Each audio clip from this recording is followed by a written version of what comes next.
Hey everyone, hope you're doing well. Just wanted to connect with you here real quick on some of the happenings today in the sports world, specifically about the sports announcement from President Trump earlier today. There was a little bit of a stir created on social media that President Trump would be making an announcement related to NIL as his agenda included an item for a sports announcement from the Oval Office, followed by executive order signing.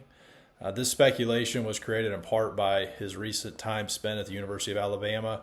If you recall last week, speaking to a commencement group and with Nick Saban. He also spent some time with Coach Saban on the eve of Judge Wilkins' 14-day deadline this week. However, his announcement ultimately had nothing to do with NIL or collegiate athletics. He announced that Washington, D.C. will be the site of the 2027 NFL Draft.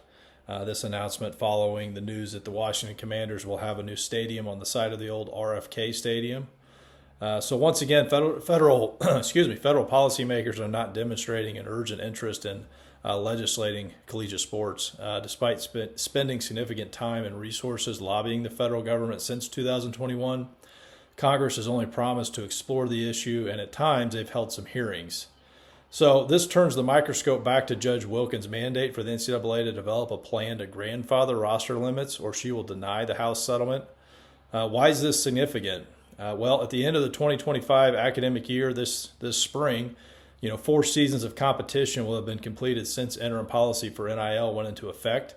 And from 2 separate administrations, no federal legislation has been passed. In other words, the issues that exist in collegiate athletics need to be resolved in this space. In the collegiate athletic space. As large as that space is, though, it's just a dot on the map in terms of federal politics. However, a sustainable model cannot be legislated in court. The pace of the courts does not pace with collegiate athletics. Even though the House settlement makes a step in this direction, it doesn't prevent further lawsuits. Some lawyers speculate that in this space, that even the $20.5 million cap, of the House settlement that is allowable to be direct pay to student athletes is still a restraint on compensation, which is subject to future antitrust lawsuits. The only way to avoid antitrust lawsuits and limiting compensation is through negotiation and an employment model. No one wants an employment model. I don't want an employment model. Collegiate athletics is still tied to an academic journey, and a full-time student will eventually sunset the course of an academic pursuit by attaining a degree when they're making successful progress. If you're competing in college, ultimately you should be pursuing academic credentials. But on the other hand, no one can deny the significant revenue that's been generated by power conference institutions and the labor of student athletes and how it contributes to this. Hopefully the NCAA will put forth a plan that Judge Wilkins is comfortable approving and forward progress can be made. I don't disagree that a standard across the country within conferences or groups of conferences wouldn't calm the waters. The state of Arkansas passed a law allowing NIL compensation to be tax exempt last week. Not only is this complicated for student athletes reporting wages, but how is it fair to other groups of labor in the state? Ultimately, if we want stability, collegiate athletics needs the ability to negotiate contracts. Even Nick Saban, who's been a vocal opponent of NIL, stated after his time with President Trump, if you have a contract, you have a responsibility and you have to fulfill the contract. It'd be for coaches and the players should make money. I'm not against the players making money. They should make money.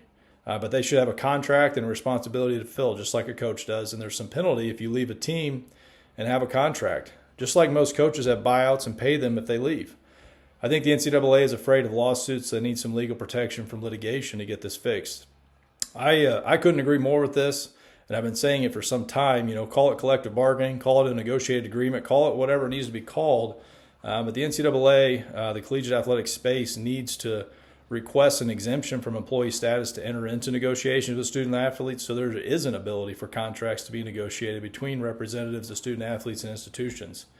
It could be possible, but the NCAA will have to take the first step in making a proposal to DC. Otherwise, we're going to continue to see them cross paths with student athletes in course. So that's the kind of the news of the day. That's a short, quick update. As always, feel free to make comments, reach out, or I will see you again soon. Have a great evening.